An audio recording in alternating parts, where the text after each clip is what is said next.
Hello, তোমরা সবাই কেমন আছো? আশা করি সবাই ভালো আছো এবং খুশিতে আছো। তো আজকে আমি পড়াবোটা কি কোভ্যালেন্সি অফ কার্বন। কার্বন যে অ্যাটমটা রয়েছে সেই অ্যাটম, কার্বন অ্যাটম, এইটা পুরোটা হচ্ছে অর্গানিক কেমিস্ট্রি হচ্ছে মূল। তো এর আমি কোভ্যালেন্সিটা জানবো। তো কার্বনের অ্যাটম নাম্বার কত? 6।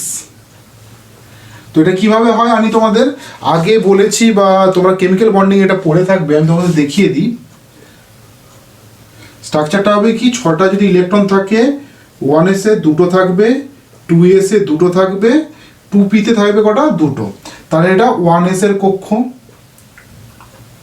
এটা 2s এবং এটা হচ্ছে 2p। 2p তে কটা ভাগ থেকে? 3টে। তাহলে 1s এ কটা আছে ইলেকট্রন? 2টো ইলেকট্রন রয়েছে।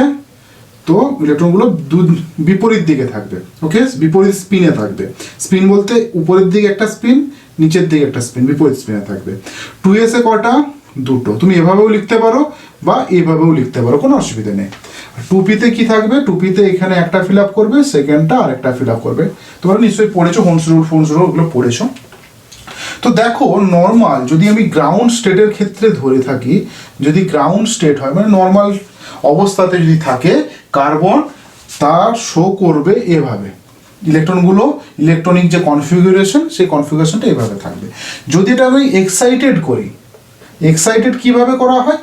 তুমি তাকে হিট দিতে পারো, যেটা কেমিক্যাল কম্বিনেশন করার জন্য বিভিন্ন পদ্ধতি। তুমি হিট দিতে পারো বা অন্য কোনোভাবে প্রেসার দিতে পারো, যেও করে হলো তাকে এক্সাইট করতে হবে। এক্সাইট করলে কি হবে? ইলেকট্রনটা তখনই 1s কক্ষের যে 1s এর ইলেকট্রন 1s এ থাকবে। সর্ববহিস্থ কক্ষ কোনটা? 2s 2p। 2s 2p হচ্ছে সর্ববহিস্থ কক্ষ বা আউটার মোস্ট সেল। তো সেখানে কি হবে যে 2s এর যে দুটো ইলেকট্রন রয়েছে, তখন কি হবে? 2s এর দুটো ইলেকট্রন মধ্যে একটা ইলেকট্রন জাম্প করে 2p তে চলে যাবে, ওকে। তখন আমরা কি দেখব? 1 2 3 4।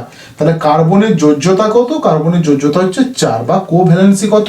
কার্বনের যোজ্যতা 4। তার মানে হচ্ছে কি, এখানে 4টে ও অন্য কোনো কার্বন, দেখো 4 হয়েছে, আমাকে কার্বন কি করতে হবে? স্টেবিলিটি নিয়ে আসতে হবে। যখন কম্পাউন্ড তৈরি করবে তাহলে তাকে অষ্টক পূর্তি করতে হবে, অক্টেট রুল ফিল আপ করতে হবে। অক্টেট রুল মানে কি? সর্ববহিস্থ কক্ষে 8টা ইলেকট্রন থাকতে হবে। তো কার্বনের ক্ষেত্রে যদি বাইরে থেকে আরো 4টে এলিমেন্ট বা 4টে ইলেকট্রন চলে আসে, তখন কার্বনের কত ইলেকট্রন সংখ্যা? 8টা হবে। তখন কার্বন কি হবে? মানে 8টা ইলেকট্রন নিয়ে ও কি করবে? নিয়ন গ্যাস, নিয়ন হচ্ছে একটা নোবেল গ্যাস, এই নোবেল গ্যাসের মতো ইলেকট্রনিক কনফিগারেশন নেবে এবং এ স্টেবল হবে। যে কম্পাউন্ডটা তৈরি করবে সে কম্পাউন্ডটা স্টেবল হবে। তোমাদের আমি উদাহরণ দিয়ে বুঝিয়ে দিচ্ছি।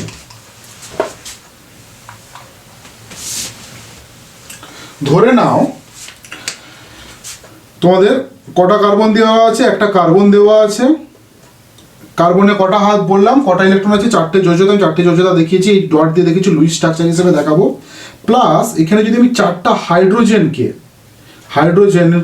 যদি যুক্ত করি যখন রিঅ্যাকশন কেমিক্যাল কম্বিনেশন হবে, তখন কিভাবে যুক্ত হবে? 4টা হাইড্রোজেন,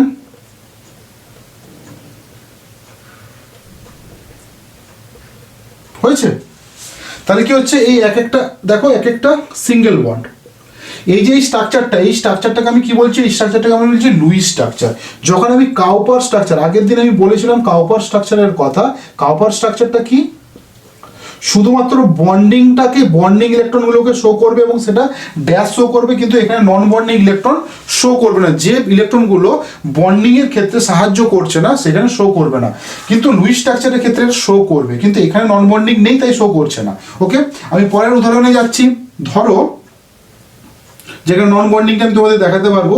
ধরো 4টে ক্লোরিন তুমি দিয়েছো। ক্লোরিনের বাইরে কক্ষে কটা থাকে? 7টা ইলেকট্রন থাকে। তো ক্লোরিন কি করবে? একটা ইলেকট্রন নিয়ে 8টা ইলেকট্রন হবে। তো সে কি করবে? একটা নোবেল গ্যাসের স্টেবিলিটির জন্য ইলেকট্রন কনফিগারেশনটা নেবে। তো কিভাবে হবে?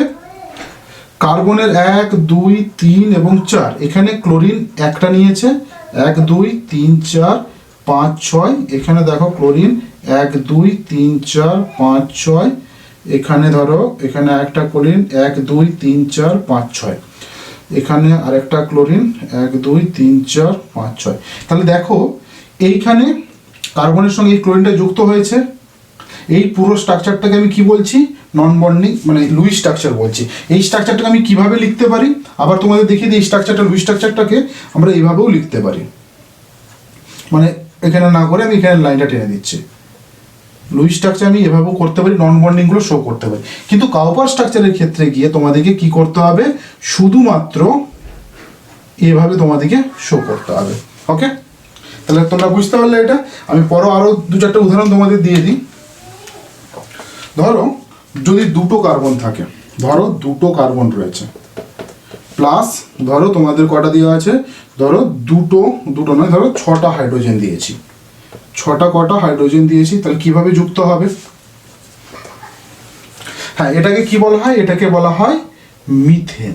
ওকে, পরেরটাতে যাচ্ছি, দেখো 4টে ইলেকট্রন, দুটো কার্বন আছে, আমি কার্বনটাকে এভাবে আরেকটা কার্বনকে আমি রেখে দিলাম এভাবে, ঠিক আছে।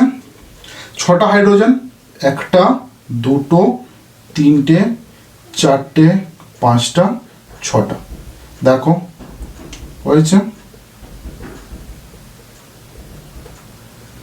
তাহলে কি হচ্ছে, এখানে বন্ডিং, এটাকে বলছে লুইস স্ট্রাকচার। আর যদি আমি কাউপার স্ট্রাকচারে যাই তখন কি হবে,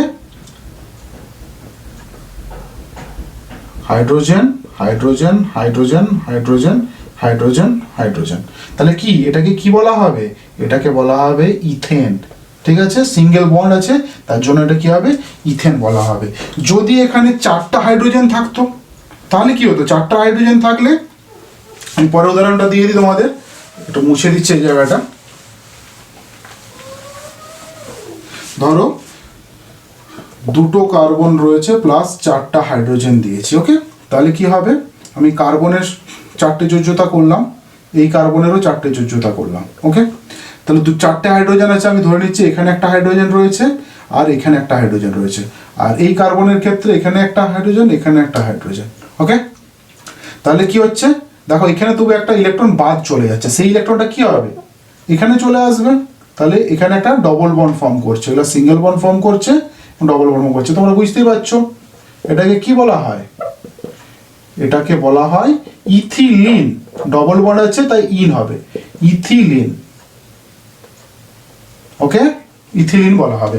এবার যদি এখানে দুটো হাইড্রোজেন দেওয়া হতো তোমাকে, তখন কি করা হতো, দুটো হাইড্রোজেন থাকলে এই দুটো হাইড্রোজেন আমি মুছে দিলাম, তাহলে কি হতো, আরও যে সিঙ্গেল বন্ড থাকতো তখন ট্রিপল বন্ড হয়ে যেত, তখন তাকে আমরা কি বলতাম, অ্যাসিটাইলিন।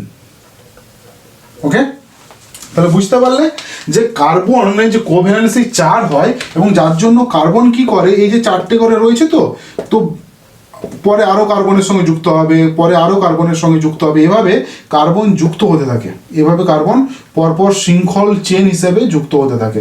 কার্বন একটা লম্বা লং চেন বা বিগ কম্পাউন্ড তৈরি করতে পারে, যার জন্য কার্বনের এই ধর্মটাকে বলা হয় ক্যাটিনেশন। তোমরা নিশ্চয়ই জানো যে ক্যাটিনেশন ধর্ম, ঠিক আছে।